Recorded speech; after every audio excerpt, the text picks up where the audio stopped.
this stuff. It is the 11th of January, 2024. This is WIKISPEED Stand-Up, and for once I'm actually standing up. Go ahead, Lauren. Good idea. Okay. So Lawrence Salter, Gabriel Island, British Columbia, Canada.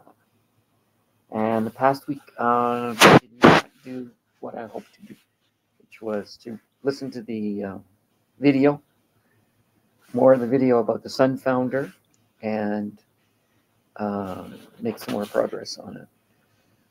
Coming week, that's what I'm going to do, and also work with you on the web stuff, which is actually we're and blocks are actually we need to get a little more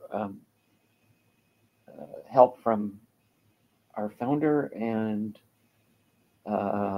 yeah, so I think that's actually something worth. I will pursue that, as well as doing the Sunfounder and other things, which I guess is ROS is what I'm interested in. And yeah, so the other blocks are my fridge died, and I should have replaced it. It's a very 1970s, I suspect, fridge with a wood frame built around it, this artistic wood frame built around. Okay.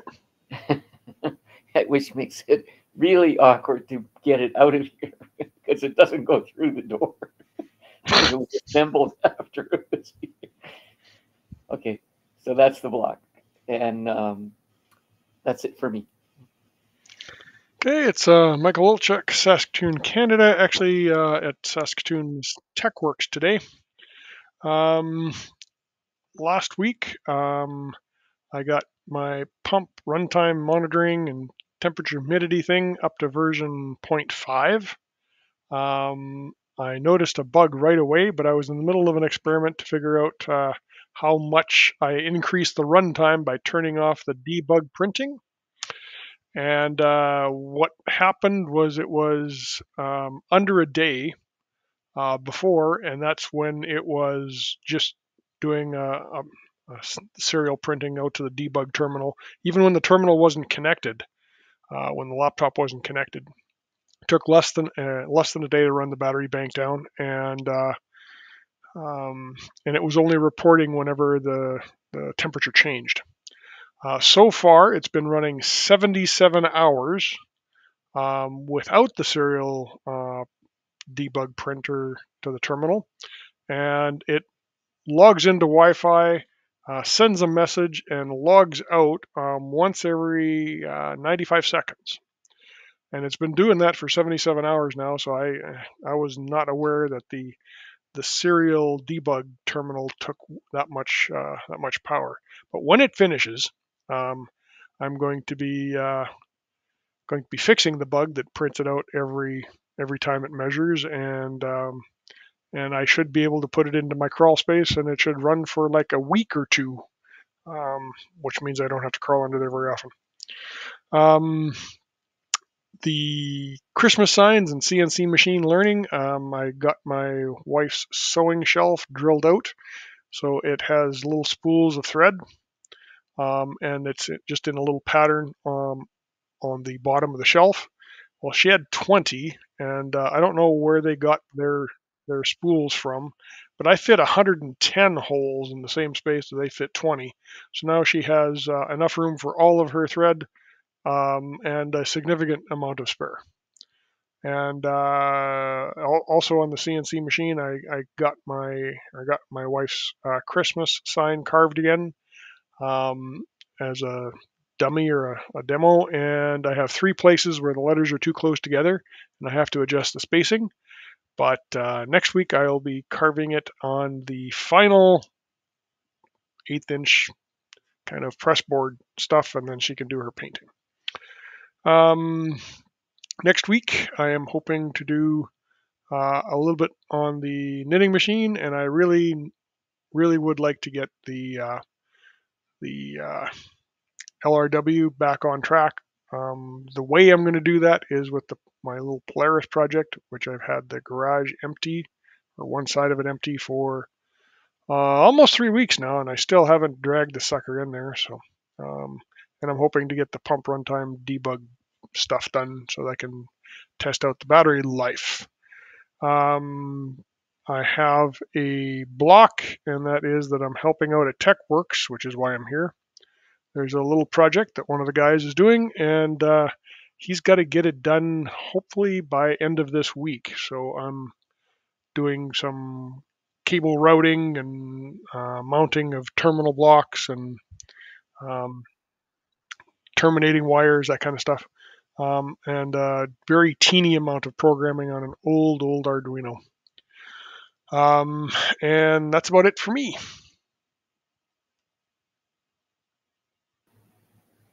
Okay. So I'm going to give myself a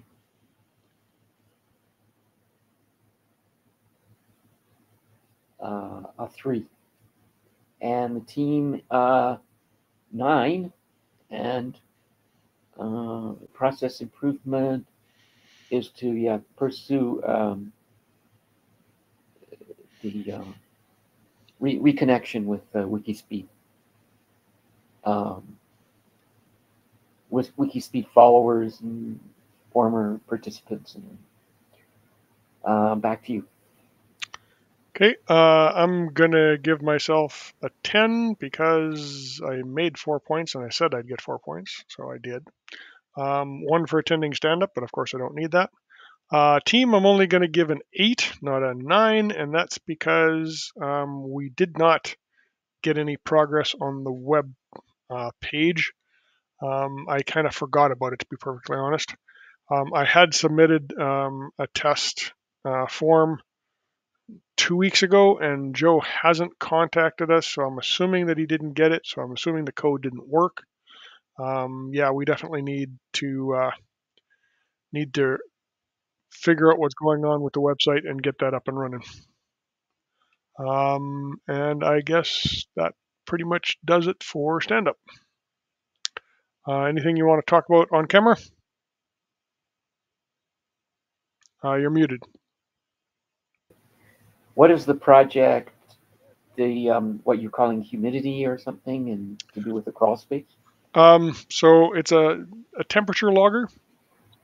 So I started with my pump running monitor, so it would tell me when my septic pump was running, and hopefully would tell me if I had something running water that wasn't supposed to be, but mostly telling me that if it runs for more than 3 minutes, then it's not actually pumping. So I want it to make a bunch of noise if it runs for like 10 minutes, for example. I need it to make some noise. And then since I had that code, I started working on monitoring the temperature like under the cupboards at the cabin, because I turned the thermostat way down, but I don't want to get anywhere close to freezing the pipes.